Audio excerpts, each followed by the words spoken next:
এই বাড়িটা যে তৈরি করছে, যার অর্থায়নে, সে মরতে দেরি, তাকে বাঁশ জারের নিচে রেখা আসতে দেরি করবে না। তাইলে এটা নিষ্ঠুরতা না তো কি, বালবাতাহীনতা না তো কি, আমাকে বুঝান। দয়া মায়াহীনতা না তো কি, যার অর্থে এই অট্টালিকাটা তৈরি হইল, মরতে দেরি, তাকে বাসতলায় রেখা আসতে দেরি করলো না। কমসে কম বৈশা একটু ভাবতো যে এই ঘর তো তার অর্থায়নে তৈরি অট্টালিকা, মারা গেছে তো কি হইল, এখনই দাফন দিতে হবে, এটা আবার কি 2-4 দিন রাখি না? জীবিত অবস্থায় ছিল তখন একটা ধারণা ছিল ঘরের কেমন লাগে, মরার পরে 2-4 দিন রাখি না? এখন মৃত্যুর পরে একটা ধারণা নেক না যে এই ঘরে থাইকা কেমন লাগে। নাইলে আঙ্গিনায় কবর দেখ না, বাড়ির আঙ্গিনায় যত অট্টালিকা বাড়ি আছে সব বাড়ির ভিতরে জায়গা আছে, আঙ্গিনায় দেখ, নাইলে দেওয়ালের পাশে দেখ, কেউ তো দিবে না। সত্য তো এইটাই। তো আল্লাহ আল্লাহ রসুলের কাছে প্রিয় পাত্র হইতে হলে বেশি জিনিস লাগে না। আমি দেখাইতেছি আপনাদেরকে, 2টা দিয়ে শেষ করে দেব। ইব্রাহিম ইবনে আদহাম রহমতুল্লাহ আলাইহির জীবন চেঞ্জ হয়েছে 2 শব্দ দিয়া, ছোট্ট একটু কথা দিয়া। রাতের গভীরে উনি বাদশাহ ছিলেন, বাদশাহ, বলখের বাদশাহ ছিলেন। বলখ ইরাকের অন্তর্ভুক্ত একটা জায়গা। যেরকম রাজা বীর বিক্রম রে বিক্রমপুরের রাজা বলে, বিক্রমপুরটা বেশি বাংলাদেশের সমান বড় ছিল না, বা পুরা ভারতবর্ষটাকে বিক্রমপুর বলা হতো না। বিক্রমপুর বলা হয় শুধু মুন্সিগঞ্জ পুরাটাকেও না, মুন্সিগঞ্জের 2 থেকে 3টা থানাকে বিক্রমপুর বলা হয়। যদিও বিক্রমপুর মুন্সিগঞ্জ বুঝায়, কিন্তু পুরা বিক্রমপুর মুন্সিগঞ্জের নাম না। বিক্রমপুর হলো শুধু সিরাজদিক, শ্রীনগর, লৌহজং আর হলো সিরাজদি খান, এই 3 থানার নাম হলো বিক্রমপুর। রাজা বীর বিক্রমের পরিধি এতটুকু ছিল। তো ইব্রাহিম ইবনে আদহামও বাদশাহ ছিলেন। গভীর রাত্র কারো পদচারণার কারণে ছাদের উপরে কেউ হাঁটতেছিল, খুব জোরে জোরে তার পায়ের আওয়াজে ঘুমের থেকে উঠে গেছে। প্রহরীকে বলছে, আমার ছাদে গভীর রাত্রে এত জোরে জোরে হাঁটে তো হাঁটে কে? বা সে ওইখানে পৌঁছলো তো পৌঁছলো কি করে? ধরে নিয়ে আসো। যখন নিয়ে আসছে তো সামনে দাঁড় করায়া জিজ্ঞাসা করতেছে, গভীর রাত্রে তুমি কি করো? বলছে, উট হারায় গেছে। নির্ভীক ভাবে বলতেছেন, উট হারায় গেছে, তালাশ করতে করতে আপনার ছাদে চলে আসছে। বলছে, পাগল নাকি? উট হারায় গেছে, জঙ্গলে খুঁজবে, মরুতে খুঁজবে, আমার ছাদে উট আসবে তো আসবে কি করে? তো বলছে, রাজা ধীরাজ, রাজা মহাশয়, যদি আমি পাগল হই তাহলে আপনিও পাগল। কেননা ওই যুগের রাজারা প্রতাপশালী ছিল, বেয়াদব ছিল না, আদব ছিল, আদব। তো বলছে, আমি যদি পাগল হই তাহলে আমি পাগল কি করে? তো বলছে, আমি যদি উট ছাদে না পাই তো আপনি রাজপ্রাসাদে বসে আল্লাহ পাবেন কি করে? এতটুক কথায় জীবন চেয়েছে। আরেকটা হাদিস থেকে দেই। হাদিসে এক ব্যক্তির নাম আছে বনি ইসরাইলের কিফিল। সে ছিল বনি ইসরাইলের সবচেয়ে বড় বদমাশ। সে নিজেকেও নিজে মানুষ বলতো না, বলতো আমি কুত্তা ইনসান, আমার রূপরেখা ইনসান, কিন্তু আমি কুকুরের চেয়ে অদম। প্রতি রাত্রে ব্যভিচারের পিছনে বর্তমান টাকায় 50 থেকে 60 লক্ষ টাকা খরচ হতো। 50 থেকে 60 লক্ষ টাকা খরচ হতো। একদিন এক মেয়েকে ধরে নিয়ে আসছে, কামরায় ঢুকায় দিয়া বলতেছিল, আমি প্রস্তুতি নিয়ে আসতেছি।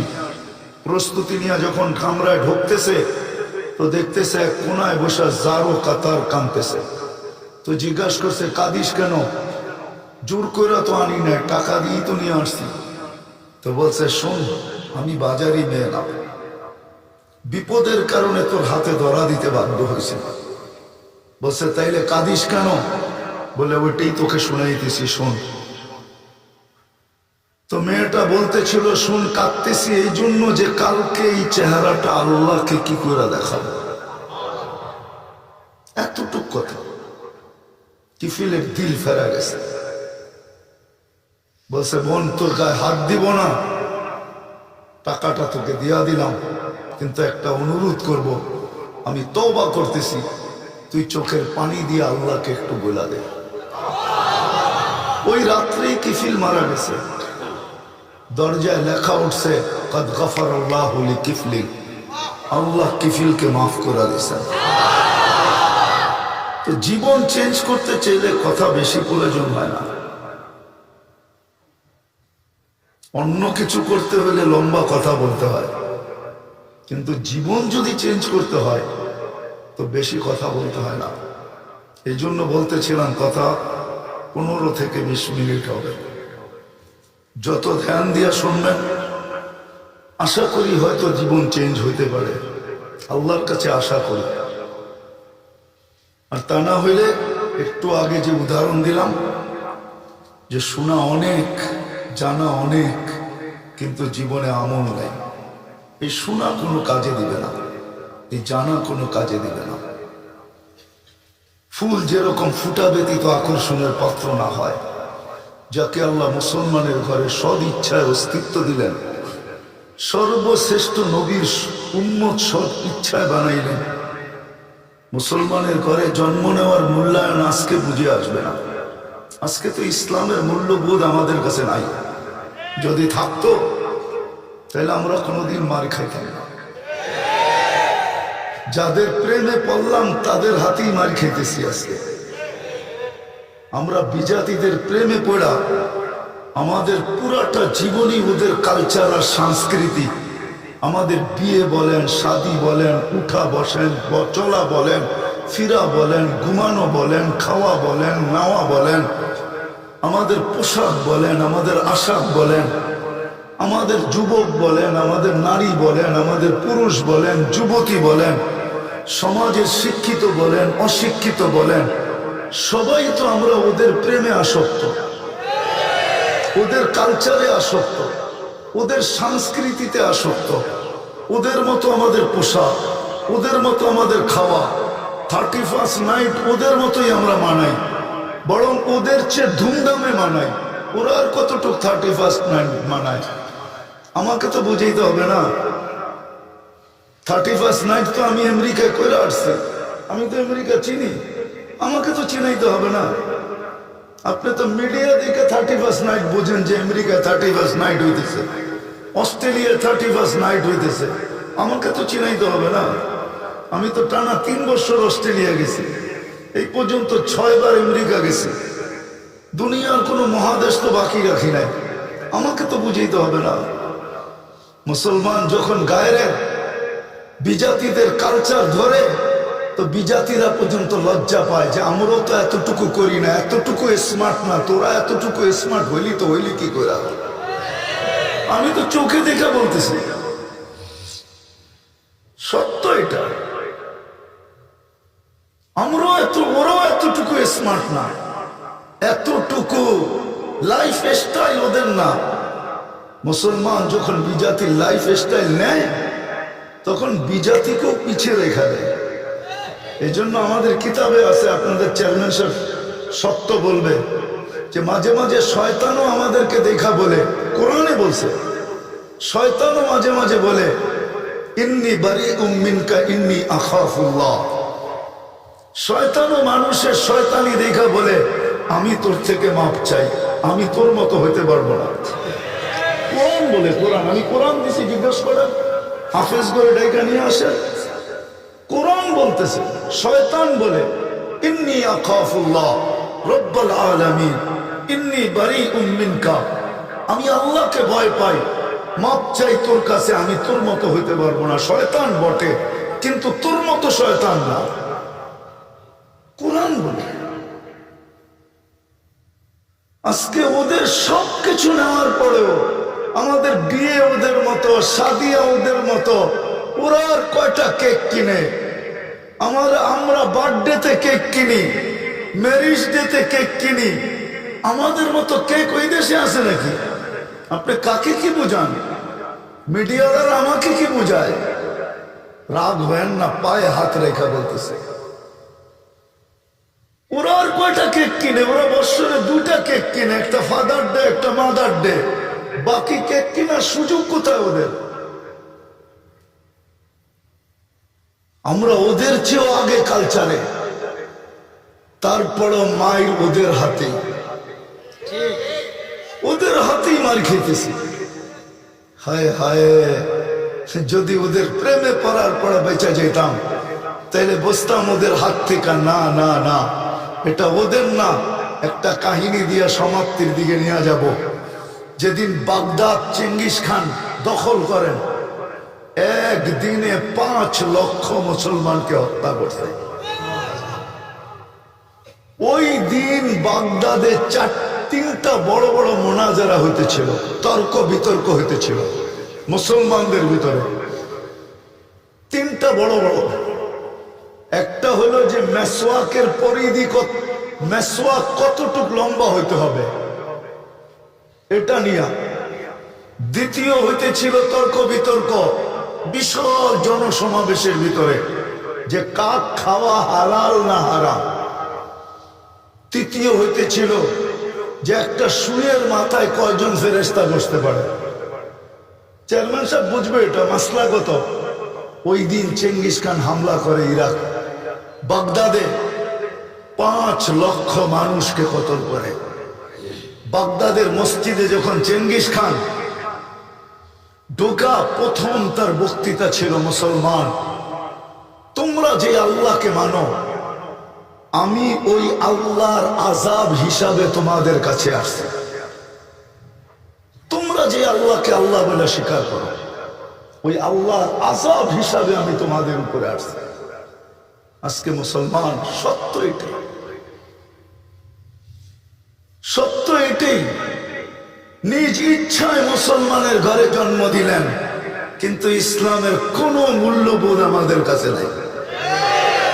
যুবক, তোমাদের পায়ে হাত দেই, শোনো, আমার একটা গোপন তথ্য বলে দিলাম।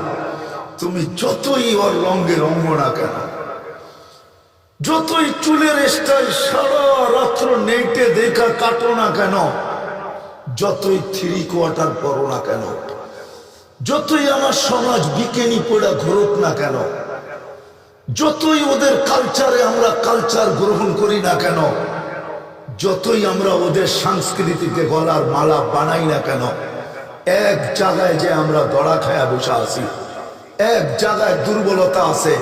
ওরা আমাদেরকে চিনা ফেলছে। যখন আমরা আইডি বানাইছি নিজের, অথবা সরকারি কোনো ফর্ম ফিল আপ করছি, যেইখানে ধর্ম কি লেখা আছে, ওইখানে তুমি মনের অগোচরে ধর্ম ইসলাম লেখা চলে আসছো। আর অনলাইন আর সফটওয়্যারের মাধ্যমে ওদের কাছে চলে গেছে। ওরা জানে এটা যতই আমাদের কালার গ্রহণ করুক না কেন, এটার সফটওয়্যার বলে এটা মুসলমান। কোনো দিন তোমাকে বন্ধু মেনে নিবে না। তুমি দাড়ি ডেলি 1 বার না 100 বার শেভ করো, রাগ হয়েন না, পায়ে হাত রাখি, 3/4 না বিকেনি পড়া ঘোরো, তাতে কিছু আসা যায় না। ও চিনে, ও তোমার চেহারা দেখবে না, পোশাক দেখবে না, স্টাইল দেখবে না, তোমার এগুলা দেখবে না। ও বাড়িতে বয়ে বয়ে সফটওয়্যারে দেখতেছে তুমি কি লেখা আসছো। ও তো সফটওয়্যারে বিশ্বাসী, তোমার এই জিনিসে বিশ্বাসী না। বড় ওর ভিতরে সন্দেহ পয়দা হইতেছে, প্রকট হইতেছে সন্দেহ ওর ভিতরে, যে এগুলা রং চেঞ্জ করলো কেন, কোনো আমাদের দুশ্মন কিনা। আমি প্রমাণ দিতেছি, আমাকে দিয়ে প্রমাণ দিব, নাম বলবো না। নাম বললে মিডিয়ায় অনেককে চিনবে। দুনিয়ার কোনো এয়ারপোর্ট তো নাই বড় বড়, যেখান থেকে আমি পাস না হয়েছি, আজ পর্যন্ত কোনো এয়ারপোর্টে 2 মিনিট দাঁড় করায় নাই। কেননা ও আমাকে দেখেই দেখতেছে যে এটা তো পরিপূর্ণভাবে প্রকাশ। এটা কি, এটাকে আর ঘাটার দরকার নাই। এটাকে গাটার দরকার নাই, পাসপোর্ট পাঞ্চ করো আর বলো ইউ আর গো, তুমি যাও। এটা তো যা দেখা যায় সব দেখাই যায়, এটা কি? কিন্তু এটাকে আটকাও, এটা তো বোঝা যায় না। নাম তো আব্দুর রহমান, পোশাক তো দেখতেছি আমাদের, ডিজাইন তো দেখতেছি আমাদের। এটা কোনো ভুল, এটা কোনো ভিতরে কোনো ফন্দি আইটা আমাদের এখানে ঢুকতেছে কিনা, এই জন্য এটাকে দাঁড়া করায় তালাশ করো। আমি আমার সাথে দেখছি 6 ঘন্টা তাকে জিজ্ঞাসা করছে, 6 ঘন্টা আমাকে জিজ্ঞাসা করছে, 2 মিনিটও না। পাঞ্চ করছে, কাগজটা বাহির হইতে দেরি, নিয়া বলছে ইউ আর গো। কেননা ও দেখেই বুঝছে যে এটা কি, এটা সবই দেখা যায়, এটাকে উল্টানোর কোনো দরকার নাই। এটা তো সিল মারা, এটা তো সিল মারা। আর ওইটা তো হইল ময়ূর, এটা তো দেখা যায়, লেখা তো ময়ূর, কিন্তু রূপরেখা তো কাকের। এটাকে আগে চেক করো, এটা কি কর, এটা কেন এরকম হলো। বিদায় কথা শেষ জায়গায় চলে আসছে। আল্লাহ সব ইচ্ছায় মুসলমানের ঘরে অস্তিত্ব দিয়েছে, সর্বশ্রেষ্ঠ নবীর উম্মত বানাইছেন, শুধু আল্লাহ আল্লাহ রসুলের কাছে আকর্ষণের পাত্র বানানোর জন্য, সৃষ্টির কাছে আকর্ষণের পাত্র বানানোর জন্য। সত্য এটাই। উমর রাদিয়াল্লাহু তাআলার কথাই সত্য। মাহমা নাবতাগি বিগাইরি মা আহসানাল্লাহ আযাল্লানা আল্লাহ। উমরের চেয়ে বড় ফতোয়ালা কেউ নাই যে আজকে নবীজির পাশে জান্নাতে শুয়ে আছে। ওই উমর সততাকে রাখার জন্য আল্লাহ কোথাও জায়গা পায় নাই। ইন্নাল্লাহ জাআলা সিদকা ফি লিসানি উমর। উমর রাদিয়াল্লাহু তাআলা আনহুর মুখের ভিতরে সততা রেখা দিয়েছেন। যিনি 3 মহাদেশের রাজা ছিলেন, ওই সময় দুনিয়ায় মহাদেশ 4টেই ছিল, 4 মহাদেশের রাজা ছিলেন। ওই সময় দুনিয়াতে এশিয়া ছিল, আফ্রিকা ছিল, ইউরোপ ছিল, রাশিয়া ছিল, আর বাকি মহাদেশ দুনিয়াতে ছিল না। এগুলা সমুদ্রের ভিতরে ছিল। আবিষ্কার হয়েছে অস্ট্রেলিয়া পরে, আমেরিকা আবিষ্কার হয়েছে পরে, আজকে জুমা কয়েকদিন আবিষ্কার হয়েছে। ওই সাহাবাদের যুগে এই মহাদেশ ছিল না। মহাদেশ ছিল 4টা, আফ্রিকা, এশিয়া, ইউরোপ, রাশিয়া। 4 মহাদেশের যিনি রাজা ছিলেন, আল্লাহ রসুল যাকে দেখা বলছিলেন ইন্না শয়তানা ইয়াখাফু উমর। শয়তান উমরকে সবাইকে সইতে পারে, কিন্তু উমরকে সইতে পারে না। উমরকে দেখলে ভয় পায়। যাকে দেখা আল্লাহ রসুল বলছেন লাউ কানা বাদি উমর, লাউ কানা বাদি নবিয়্যুন লাকানা উমর। আমার পরে যদি নবী হইতো তাহলে উমর হইতো। আরে আল্লাহ রসুল এখনো দুনিয়াতে রিসালাতের ঘোষণাই দেন নাই, নবুয়তের ঘোষণা দেন নাই। কোরআন উমর সামনে বসা, পিঠের থেকে কাপড় সরে গেছে। এক ইহুদি পাদ্রী দৌড়াইতে আসছে, বলছে কাপড়টা আবার সরাতো। তো কাপড়টা দেখা বলতেছে তুমি তো নবী আখিরুজ জামানের 2য় খলিফা। বলছে তুমি কি করে বুঝলা? বলে আমার কিতাব বলে তোমার পিঠের চিহ্ন দিয়া। ওই ব্যক্তি বলে গেছেন মাহমা নাবতাগি বিগাইরি মা আহসানাল্লাহ আযাল্লানা আল্লাহ। হায়, কত প্রেমিকেরই তো জান গেল প্রেমিকার হাতে, ঠিক না? না যায় নাই? নাম বলবো 2-1টা।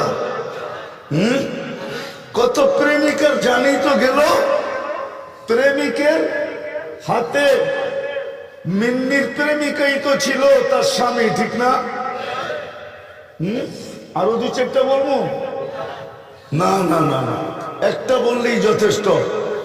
কয়েকদিন আগে চিটাঙ্গে এক ডাক্তারের জান গেছে তার প্রেমিকার হাতে। আজ পর্যন্ত পরকীয়ায় কত জান গেছে, কিন্তু প্রথম বিয়াটা তো প্রেমের সাথেই হয়েছিল, ঠিক না? না প্রেম ছাড়া হয়েছে? নাহলে বাচ্চা হইলো কি করে, ঠিক না? কি বলেন? জোর করে বাচ্চা হয়েছে, তাহলে তো বাচ্চা অবৈধ। আজ পর্যন্ত তো কত প্রেমিকের হাতে প্রেমিকার জান গেল, ঠিক না? আল্লাহ বলে মুসলমান তোমাদেরকে অস্তিত্ব দিলাম সদিচ্ছায় মুসলমানের ঘরে, তোমাদেরকে অস্তিত্ব দিলাম সর্বশ্রেষ্ঠ নবীর উম্মত হিসাবে। তোমরা প্রেমে পড়ছো বিজাতির, তোমাদের জান ওদের হাতেই যাবে। আল্লাহর রাসূলও এটা বলছে, এক সময় আসবে আনা বারিগুম মিনহুম ওয়া হুম বুরাআউ মিন্নি সায়াতি আলা উম্মতি জামান, আমার উম্মতের এক করে এক সময় আসবে, ইউহিব্বুনা খামসা ওয়া ইয়ানসাউনা খামসা, ইউহিব্বুনা দুনিয়া ওয়া ইয়ানসাউনা আল আখিরা। পাঁচ জিনিসকে ভালোবাসবে, পাঁচ জিনিসকে ভুলা যাবে। দুনিয়াকে ভালোবাসবে, আখিরাতকে ভুলা যাবে। ইউহিব্বুনা আল হায়াত ওয়া ইয়ানসাউনা আল মউত, জীবিত থাকা ভালোবাসবে, মউতকে ভুলা যাবে। ইউহিব্বুনা আল কুসুর ওয়া ইয়ানসাউনা আল কুবুর, বাড়ি ঘরকে ভালোবাসবে, বিল্ডিং শিল্ডিংকে ভালোবাসবে, কবরকে ভুলা যাবে। আমি তো আস্তে আস্তে কয়েকটা বাড়ি দেখে আসলাম। আমি সব জায়গায় এটা বলি, গ্রামগঞ্জের এখন অট্টালিকা দেখলে দিলের ভিতরে বড় ব্যথা লাগে যে হায়, অচিনিত এই বাড়ির মানুষগুলা নিষ্ঠুরতার পরিচয় দিবে। অচিনিত এই বাড়ির মানুষগুলা নিষ্ঠুরতার পরিচয় দিবে, ভালোবাসাহীনতার পরিচয় দিবে। অচিনি এই বাড়িটা যে তৈরি করছে, যার অর্থায়নে, সে মরতে দেরি, তাকে বাঁশ জারের নিচে রেখা আসতে দেরি করবে না। তাইলে এটা নিষ্ঠুরতা না তো কি? ভালোবাসাহীনতা না তো কি? আমাকে বুঝান। দয়া মায়াহীনতা না তো কি? যার অর্থে এই অট্টালিকাটা তৈরি হইল, মরতে দেরি, তাকে বাঁশতলায় রেখা আসতে দেরি করলো না। কমসে কম বৈশা একটু ভাবতো যে এই ঘর তো তার অর্থায়নে তৈরি অট্টালিকা। মারা গেছে তো কি হইল, এখনই দাফন দিতে হবে, এটা আবার কি 2-4 দিন রাখি না? জীবিত অবস্থায় ছিল তখন একটা ধারণা ছিল ঘরের কেমন লাগে, মরার পরে 2-4 দিন রাখি না? এখন মৃত্যুর পরে একটা ধারণা নেক না যে এই ঘরে থাইকা কেমন লাগে। নাইলে আঙ্গিনায় কবর দেখ না, বাড়ির আঙ্গিনায় যত অট্টালিকা বাড়ি আছে সব বাড়ির ভিতরে জায়গা আছে, আঙ্গিনায় দেখ, নাইলে দেওয়ালের পাশে দেখ, কেউ তো দিবে না। সত্য তো এইটাই, সত্য এটাই সত্য। তো যেটা বুঝাইতেছিলাম যে 5 জিনিসকে ভালোবাসবে, 5 জিনিসকে ভুলা যাবে। আজকে যোগ বিয়োগ মিলায়া দেখেন, হায়াত ভালোবাসবে, মউত ভুলা যাবে। দুনিয়া ভালোবাসবে, আখিরাতকে ভুলা যাবে। লম্বা করার সুযোগ আমার কাছে নাই, আসলে হাতে সময় নেই। আমার জানা ছিল যে আমি এখানে 9টায় বসবো, এই জন্য আমি তাড়াতাড়ি চলে আসছি, নাহলে তো আমি আরেকটা সাইরা চলে আসতাম।